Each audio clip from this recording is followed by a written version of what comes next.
Thank you so much for joining us. We are thrilled to see folks tuning in from all around the world right now. For those of you who don't know me, I think I'm showing up as a tiny little face in the corner of your screen.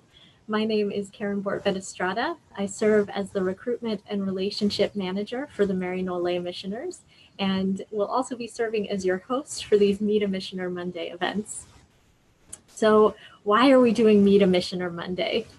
In this time of physical distancing, we keep being reminded that we should check in on our loved ones. We should call family, friends, neighbors, and see how everyone is doing. And so we hope that you will think of these Meet a Missioner Mondays as opportunities to check on your brothers and sisters around the world. We're all part of this global family, and this is a chance for us to see how our neighbors are doing in parts of the world that we might not ever have the opportunity to travel. We're delighted today to have our very first guest, missioner physician Susan Nagele, with us. Susan has served for more than 30 years as a Maryknoll Lay missioner in East Africa and is going to share some of her stories with us today. We have some questions prepared for Susan, but we would also love to hear what your questions might be for her. So as our broadcast goes on, feel free to leave any questions you have in the comments section, either on YouTube and Facebook, and we will get to those questions as we get through our questions today. Thank you so much for joining, and welcome, Susan. Thank you for being with us today. Good morning. It's wonderful to be here, and welcome to everybody who's joining us out there. So first, Susan, if you could just tell us a little bit about your work. Not everybody knows you as we do. Sure. So I'm a family doc. I started out working in Tanzania. I was doing primary health care in a health center in a rural village. When I arrived, there was already a measles epidemic in progress. And then a couple of years later, we had an outbreak of cholera. Then an HIV epidemic began during those first 6 years, and it continued on when I moved to Sudan, or what is now called South Sudan. That country was at war for the entire 12 years that I was there. And in Sudan, I was supposed to set up a primary healthcare program for the Diocese of Turit, but that wasn't possible due to all of the fighting. So I ended up moving with the people many times from place to place. And during the course of those 12 years, I managed all of the TB patients that were sent to us in one place where I worked. And then when the war chased those TB patients over into another country, we found ourselves dealing with the meningitis outbreak, and we managed that with help from the United Nations. Then in 2003, I moved to Kenya. My job was to improve a small rural hospital in the west of Kenya. And after 6 years, I went to Mombasa, which is on the east coast of Kenya. And there, my main service was to teach the nurses and the clinicians who worked in the various 24 health units for the Archdiocese of Mombasa. Throughout all of this, I was really trying to teach someone else, whoever might even be standing next to me, what I was doing, because somebody would need to do what I was doing when I wasn't there in the future. Really had some interesting experiences, Susan. For those of you that are just joining us, we're talking today with Maryknoll Lay missioner physician Susan Nagele about her experiences in East Africa. So as we're now living in this time of a pandemic, Susan, I was hoping you might be able to tell us a little bit about what your experiences with epidemics have been in the past, because that's the closest that really any of us has gotten to what we're seeing now.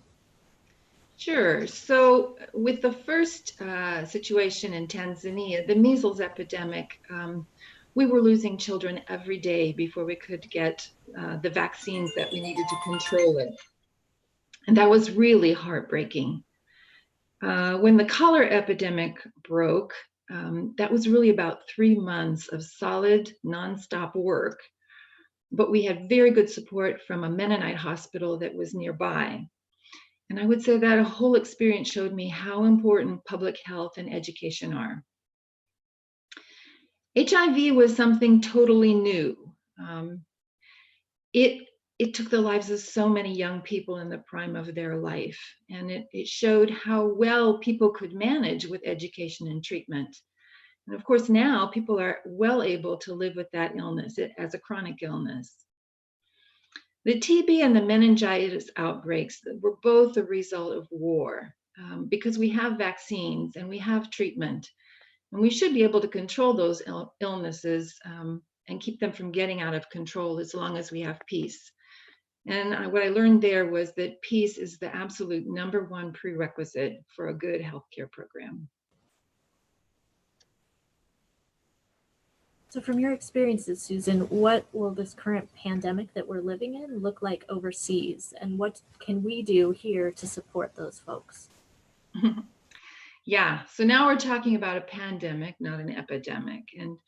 And what that means is that we have a new virus. It has spread very easily throughout the whole world, and none of us has immunity. We are all vulnerable to getting sick. So these are just my ideas. I have never been through this before either. It's going to change everything. I think it's going to bring a lot of suffering and death. And I'm trying to imagine what will happen in the global south, especially on the continent of Africa. That's what I know the best. What I expect is that the healthcare systems are going to be overwhelmed by so many people getting sick all at once. I mean, we've already seen that in Europe and in the United States, which has very good healthcare systems. The public health measures of staying in place and locking down countries is going to be much harder in the global south. So many people live from day to day. They have to go out each day to get their basic needs like food and water. And the infrastructures of the cities and the countries are often very weak. It's hard to maintain water and electricity supplies. That's going to be even more difficult now. I do wonder if people who live in rural areas will be better off when they need to get their day-to-day needs. But the other fact that we have to consider in East Africa is that there's a huge swarm of locusts that they're battling right now. So these swarms of locusts, which I hear are 20 times greater than anything they've seen before, are eating all the food. And in addition to that, climate change is really causing farmers more and more problems with drought and famine. So I suspect there's going to be more problems finding enough food. And we know already that in places that are crowded and congested, people are already desperate for food, and sometimes in their desperation, they're fighting to get what little food is available. So this is a global problem. And I do think that we in more developed countries need to give extra support to those who are more vulnerable and needy. I think we're going to need to let go of living life the way we used to and expecting things to return to normal. I think we need to look at the whole world and really give special attention and support to people and places where there's more need than we have. But I also believe that if we look to the common good, if we share whatever we have, I think this whole thing can be a transformation for the better, hopefully for something better. As you mentioned the common good, I think a lot of us are struggling right now, and people have expressed that they're having trouble finding hope in this. What are the signs of hope? What gives you hope to keep doing? What kept you going through all those challenging times you face? Yeah, my faith, my Christian faith in the Catholic tradition. I can say that in past epidemics, I have felt that God was with me and protected me in ways that I can't explain. I truly believe there is a force for good, a Holy Spirit that loves always and is the reason why we're here. And I think I've seen that love in myself and in those that I was with when times were difficult. I know I have seen that people are capable of doing exceptional things. And I've seen people who have healed and recovered from illnesses that, in all of my estimation, should have taken their lives. So my hope would be that when we come together, if we look after one another, if we care about each other, I think we together can co-create something new, something life-giving, even though it might mean that we ourselves might pass on to another life. And I don't say that lightly, but I do know I myself am very blessed to have made it through so many very difficult challenges.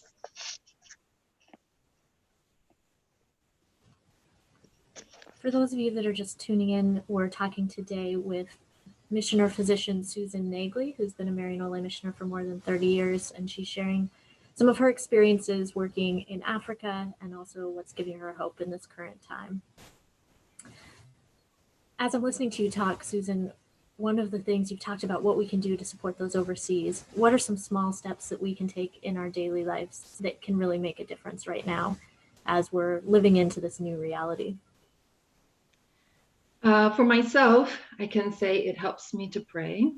And I know I have been helped when others have prayed for me. Every day I try and let go of my ego. It's what gets in the way of me looking out for the common good.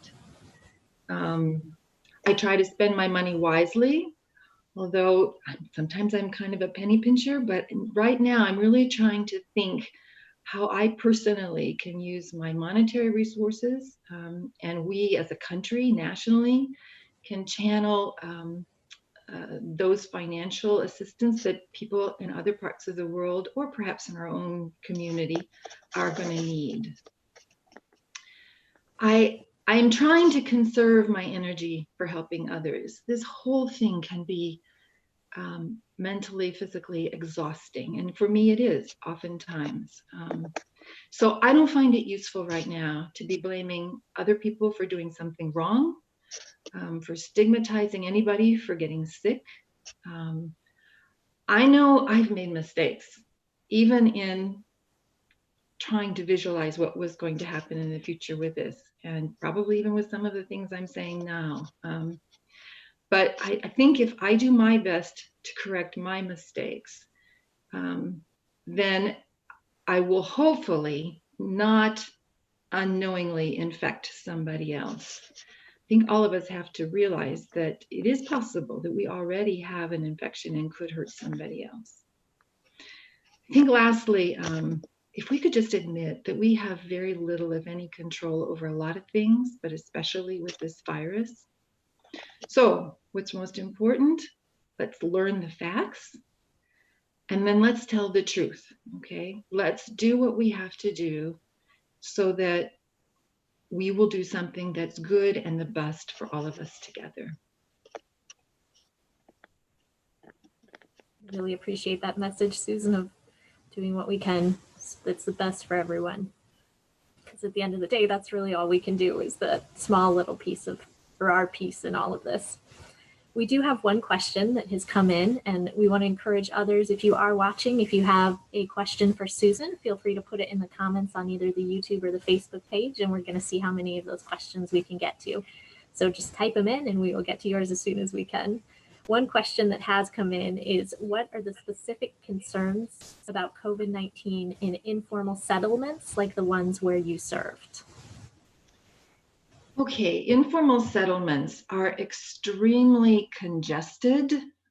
People living right next to each other, whole families, 10, 12 people living in a small room. It's impossible for them to distance themselves 3 or even 6 feet from each other. But the most important thing is, in those places, every single day, they have to go out and get their water, they have to get their food. They don't have piped water. They have to often go carry it in a jerry can. They don't have enough money to stock food, so they're going to have to go out and get food every single day, and that's going to expose them. So I have heard that in some informal settlements, particularly one where Kathy Flathoff works, she's a Maryknoll missioner in Mombasa, Kenya, that many of the people in that informal settlement started to go back to their rural homes. And that's when it got me to thinking that perhaps those people might be in a better situation if they go to the rural areas. Of course, if they're already infected, what it will mean is that they will then be able to infect somebody else wherever they go. On the other hand, when you're in a rural setting, usually there is some source of water that's a bit easier to get to. This is the rainy season, at least in East Africa.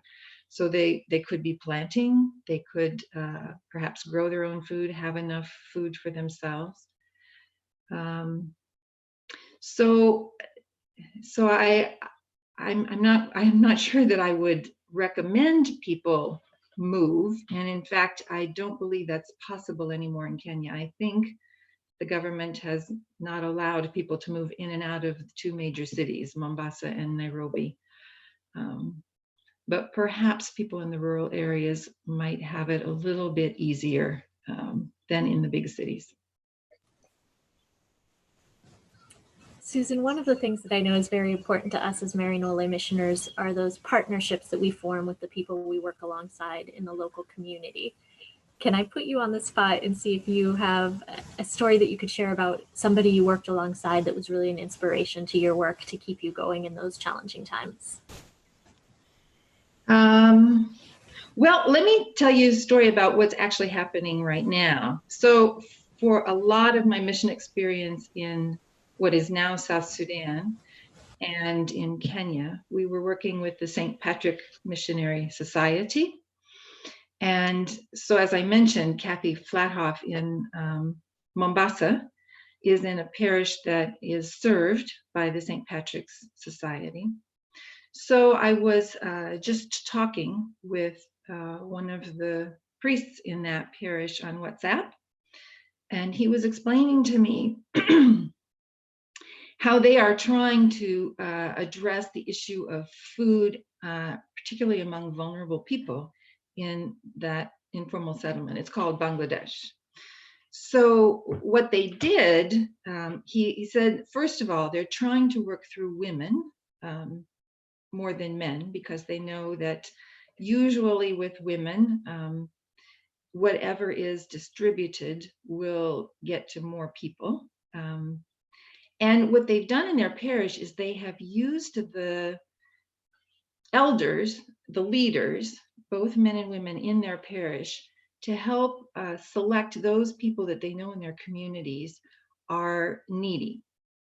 And then they have funding from outside sources that have come through their organization and ours, Maryknoll Lay Missioners.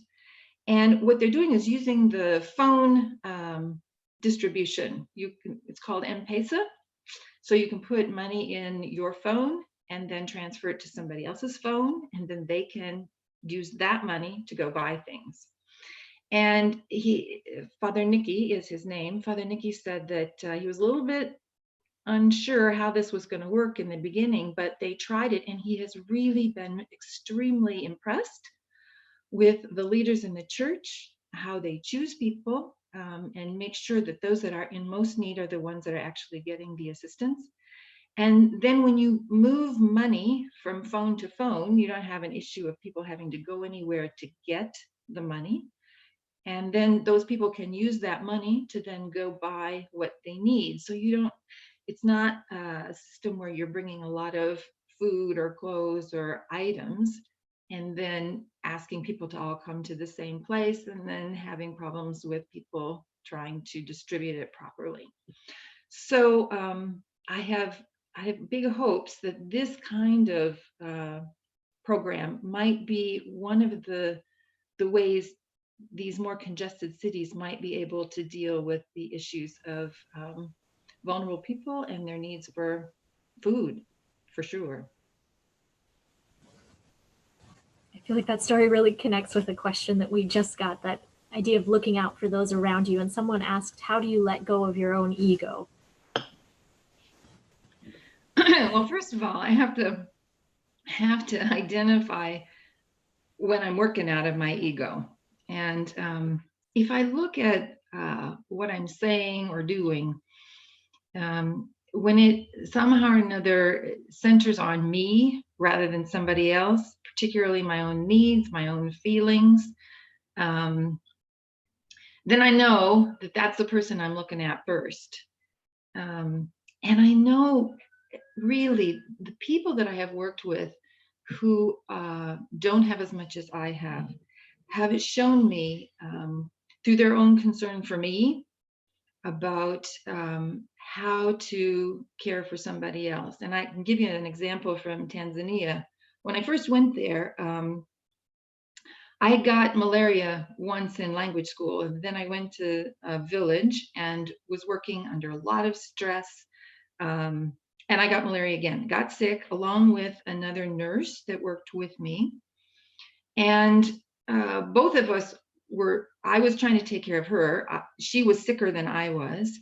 And we weren't getting better, and we weren't getting better. And one of the Immaculate Heart Sisters of Africa, who lived in our mission compound and was a good friend, she was a teacher, came one day and she said, okay, she said, I was going to go on a trip for some meeting, but she said, I'm not going.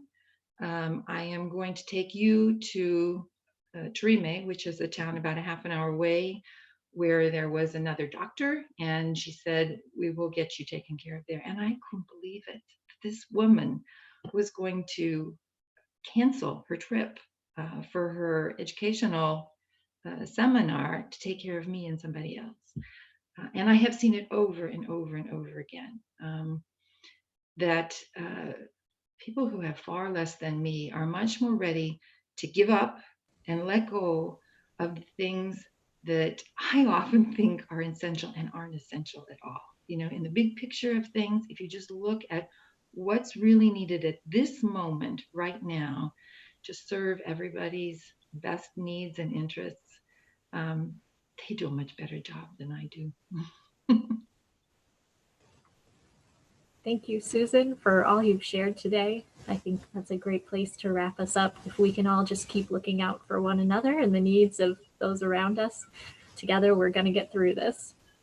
So thank you, Susan. Thank you to all of you who tuned in to our first ever Meet a Missioner Monday live stream.